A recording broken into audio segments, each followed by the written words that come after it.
To me, cannabis is nature. It's pure and it definitely shouldn't be illegal.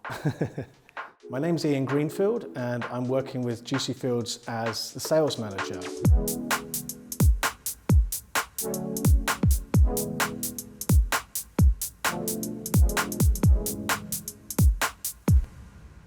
My route into working in the cannabis industry really started through my father. My father actually got lung cancer a few years ago, and he was advised by a friend to start taking some CBD oil because this has been shown to help reduce the size of cancer tumours. So he started taking some CBD oil, and he then progressed to taking Rick Simpson oil, which is high THC cannabis oil. And within just 6 months of self-treating his cancer, he managed to reduce the size of the tumor, and he's now been cancer-free for a number of years, which is incredible. So growing up, I had quite an interesting viewpoint on cannabis because my father's very liberal and my mother is very conservative. So from on the one hand, you have my father, who has always been an advocate for plant medicine and psychedelics and their use, and on the other hand, you have my mother, who was much more on the side of cannabis causing social problems and being a gateway drug, which led to issues for people. So as I've grown up, I guess I've had to find my own understanding and what do I think about cannabis ultimately. And my view is really that no plant should be illegal and that education is key. So my background is actually originally working in advertising sales in London, and I worked selling advertising in London for over 10 years. But ultimately, I guess what I was really looking for was fulfillment through my work and finding something. I guess the dream for any salesperson is to be selling something that you really believe in. And that's what I found with cannabis.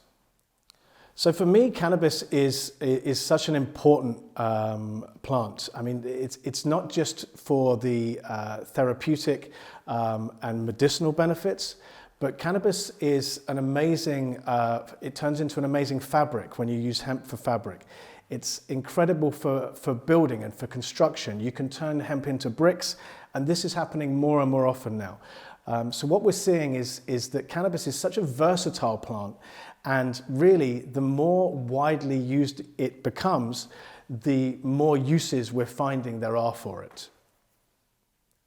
So for me, all of the work that we're doing within the cannabis industry is helping to democratize the plant and make it there's less stigma around cannabis now than there's ever been. And I think that we need to keep pushing forward to make sure that continues and that it becomes more accessible, and that the people who see cannabis as a bad thing are educated to understanding really that the plant has been demonized for many years, but in reality, its only purpose is for good.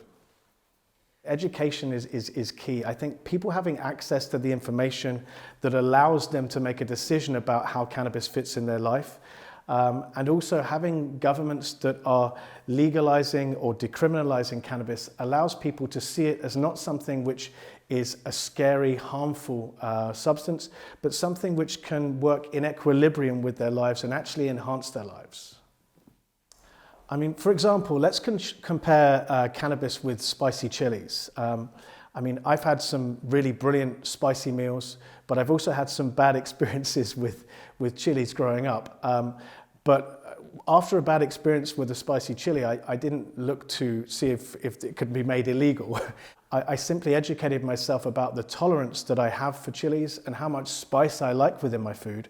And I think this is really, the way that cannabis should be viewed. I think people, if they want to try cannabis, they should be allowed to try it. And if they have a tolerance level that is here, then they're going to understand that, and they're going to use the cannabis within an area which they feel comfortable with. And I think that we're never going to ban spicy chilies, and I don't think that cannabis should ever have been banned. But I think education and understanding how you can use cannabis is the key.